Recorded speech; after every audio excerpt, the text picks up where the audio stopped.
3D studio ম্যাক্সে আজকে দেখাবো কিভাবে র্যাম তৈরি করতে হয়। সর্বপ্রথম কোথায় ক্লিক করবেন? বক্সে ক্লিক করবেন। আশা করি বক্সে ক্লিক করতে পারবেন। স্ন্যাপটা অন করবেন। First point click, second point, প্রত্যেকটা পয়েন্ট টু পয়েন্ট সুন্দরভাবে ক্লিক করবেন। এখানে হাইটটা 15 ইঞ্চি করে দিবেন, 15 ইঞ্চি। এখন এইভাবে যদি র্যামটা রেখে দেন তাহলে তো গাড়ি উপরে উঠতে পারবে না। হ্যাঁ, এটা স্লোপ করে দিতে হবে সুন্দরভাবে।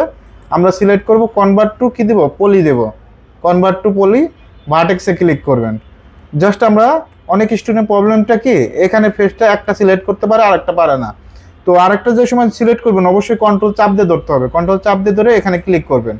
এখন কোনটা ধরে ডাউন করবেন এখানে অনেক স্টুডেন্ট প্রবলেম হয়। দেখেন ডিরেকশন কিন্তু তিনটা দেওয়া আছে। আমরা কোন ডিরেকশনে ডাউন করব? জেড ডিরেকশনে। হ্যাঁ, যাতে জেড ডিরেকশনে মাঝখানে এইভাবে ধরে এভাবে ডাউন করে দিব।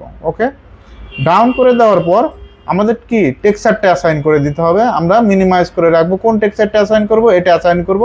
জাস্ট আমরা ম্যাক্সে এসে সরাসরি এটার উপর ছেড়ে দেব।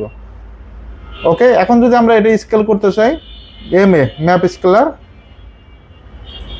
এখন দেখেন সুন্দরভাবে আপনি স্কেল করতে পারবেন। আপনি কাজের জন্য যতটুকু প্রয়োজন হয় ততটুকু সুন্দরভাবে স্কেলটা করতে পারবেন।